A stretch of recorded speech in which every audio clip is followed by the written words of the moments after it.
감염자만 5억 명에 이르고 제1차 세계대전 사망자의 최대 5배에 이르는 사람을 죽게 한 이것. 3.1운동이 일어난 원인 중 하나이기도 하지만 교과서에선 언급도 되지 않은 병. 흑사병, 천연두와 함께 인류 최악의 전염병으로 꼽히는 이 병. 정세현의 라이프 연구소, 오늘 연구해볼 주제는 스페인 독감입니다. 올해도 벌써 3월이 됐는데요. 시간이 너무 빠릅니다.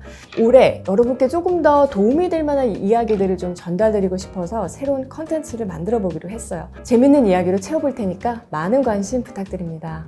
자, 오늘 제가 새로운 컨텐츠 첫 주제로 스페인 독감 얘기를 좀 준비했습니다. 최근에 개인적으로 굉장히 저를 좀 놀래키게 한 사건이 있었어요. 대만의 유명한 스타 배우죠. 슈시유엔이라고 하는 배우인데 한국 이름으로는 서희원 님이라고 하고 여러분 알고 계신 구준혁 님의 아내분입니다. 그런데 이제 이분이 일본으로 여행을 갔다가 독감에 걸렸는데 너무 급작스럽게 사망했다는 그런 비보가 전해졌어요.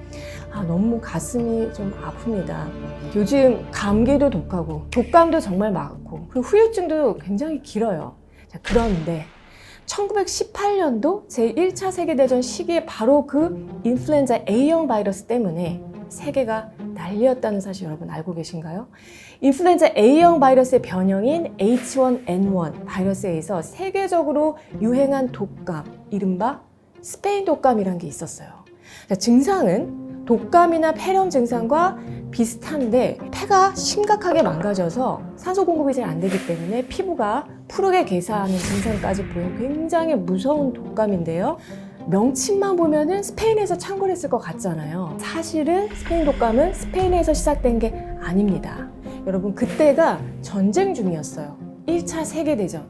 그래서 이 전쟁에 관련된 국가들은 뭔가 보도를 내보냄에 있어서 굉장히 검열이 심했습니다. 그런데 스페인은 이 전쟁에 참여하지 않은 중립국이었어요. 그래서 당시에 얼마나 많은 사람들이 이 스페인 독감으로 죽어나가는지 그런 뉴스들을 정말 계속 내보냈던 거죠. 그래서 전 세계 사람들이 알게 되고 계속 스페인을 통해서 이런 뉴스들을 접하다 보니까 사람들이 스페인 독감이라고 자연스럽게 부르게 된 거예요. 자, 그런데 어떻게 보면은 좀 스페인 입장에서는 내가 이 독감에 대해서 이렇게 많은 사람에게 좀 알려줬는데 그냥 스페인 독감이라고 불려버리다니 사실 좀 억울한 면이 있을 수가 있죠. 스페인에서는 스페인 독감이라고 하지 않고 1918년 독감이라고 합니다. 정말 이 독감 때문에 세계적으로 난리가 났다라고 제가 아까 말씀드렸었죠. 정말 전 세계적으로 유명한 역사적 인물들이 이 독감에 다 걸렸어요.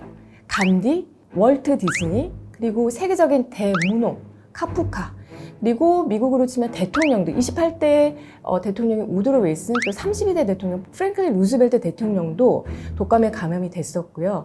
독감에 감염되었다가 사망한 분들도 굉장히 많습니다. 여러분 혹시 클림트라고 들어보셨죠? 아마 그림 보시면 다 아실 거예요.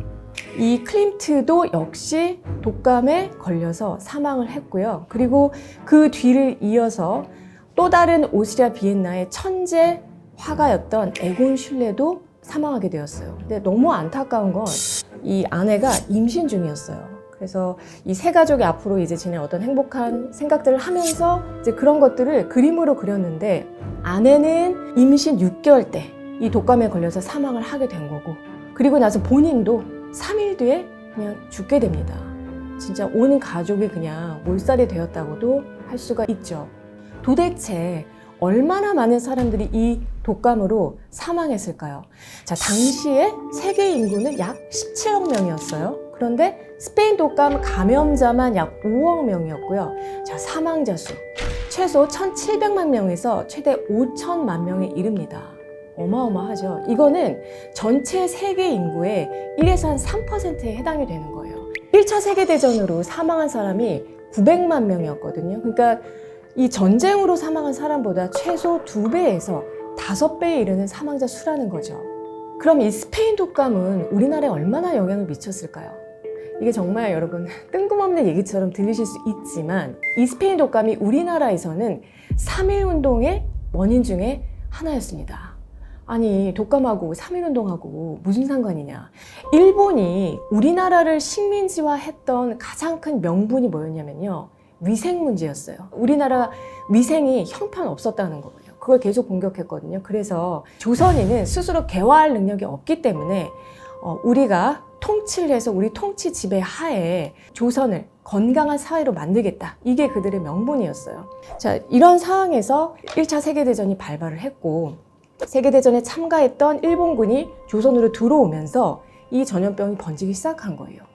그런데 굉장히 이 조선 총독부에서 대처를 못한 거죠. 그래서 당시 조선 총독부 통계를 보면요. 얼마인지 아세요, 여러분? 놀라지 마세요. 44%가 감염됐습니다. 그러니까 거의 반이 감염이 된 거예요. 그러니 나라가 어땠겠어요?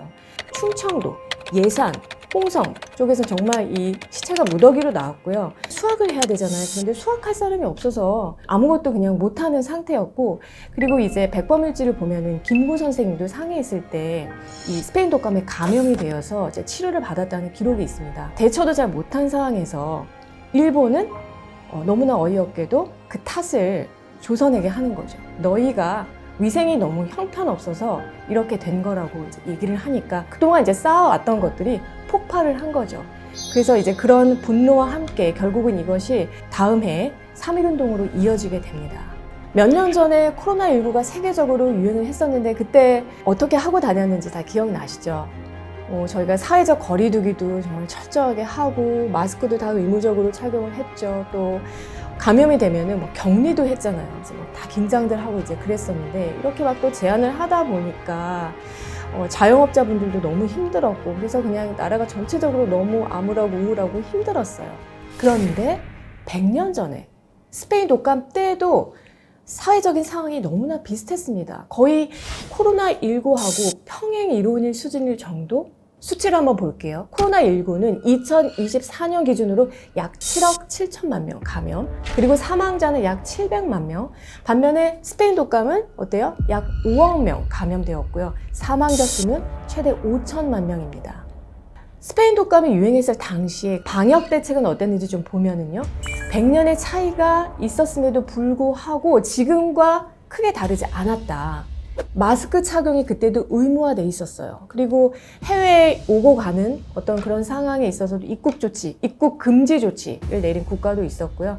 그리고 특히 미국 같은 경우는 일부 지역에서는 공공장소에서 마스크를 만약에 착용하지 않으면 감옥에 끌려갈 정도로 굉장히 엄격하게 적용을 했고요.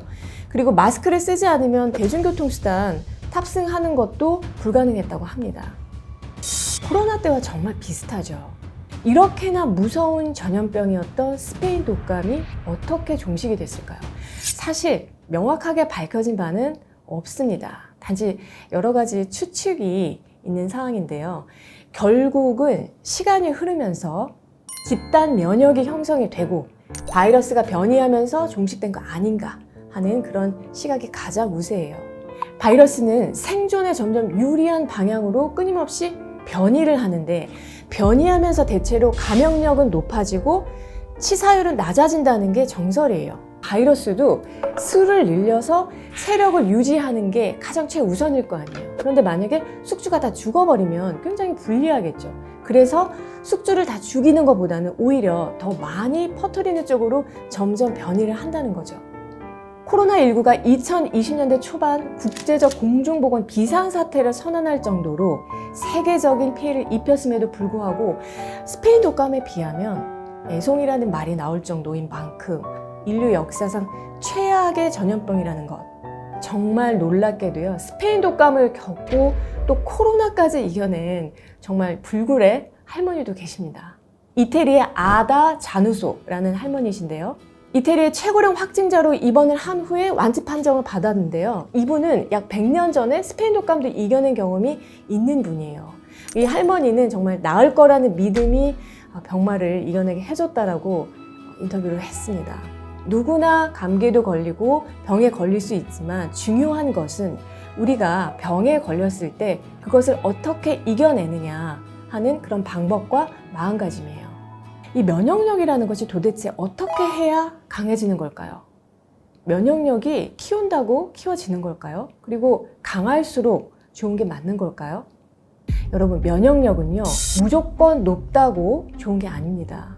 면역이라는 게 뭐예요? 세균이나 바이러스로부터 스스로 싸워주는 면역 세포들을 얘기하는 건데, 만약에 이런 면역 세포들의 숫자가 너무 많거나 아니면 힘이 너무 세면은요, 세균과 바이러스를 넘어서 어느 순간부터 우리 몸의 정상 세포를 스스로 공격하게 돼요.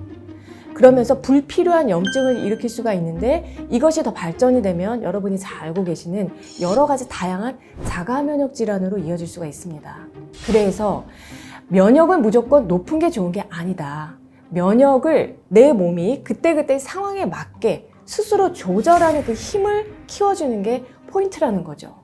면역력을 스스로 조절하는 힘을 키우는 데 있어서 가장 중요한 건강관리법 딱 한 가지만 꼽으라면요, 저는 장 건강을 말씀드리고 싶어요.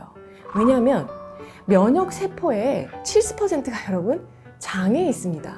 그래서 장 기능이 원활하지 않으면 면역세포도 활성화가 되기 어렵고요, 감기나 독감 같은 게 걸렸을 때 굉장히 취약한 그런 상태가 될 수밖에 없는 거죠. 굉장히 중요한 것이 이 복부의 기초 체온인데요. 지금 한번 배를 만져보셨을 때 만약에 배가 차다면 면역력이 떨어져 있을 가능성이 굉장히 높습니다. 장 건강이 중요하다는 건 아마 많은 분들이 알고 계실 거예요. 그래서 정말 너도 나도 먹는 영양제처럼 퍼져 있는 게 유산균입니다. 유산균을 먹었을 때 좋은 효과를 보는 분들도 있고, 또 큰 변화를 못 느끼시는 분들도 있을 거예요. 유산균은 비타민과는 다르게 살아있는 생명이라는 거죠. 그래서 들어와서 그것 자체로 효과가 있는 게 아니라 유산균들이 들어와서 장에서 그들이 활동을 해서 뱉어낸 어떤 부산물들이 있어야 그것 때문에 저희가 효과를 보는 것이거든요. 그런데 만약에 그 장내 세균들, 유산균들이 활동하는 이 장의 조건이 온도가 안 맞으면 그 활동성이 떨어지게 돼요. 그래서 100억 마리를 먹어도 면역이 활성화되긴 어렵다는 거죠.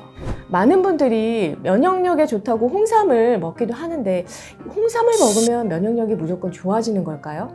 제가 항상 말씀드리지만 체질에 따라서 나한테 맞는 것을 먹어야 그 효과가 극대화됩니다.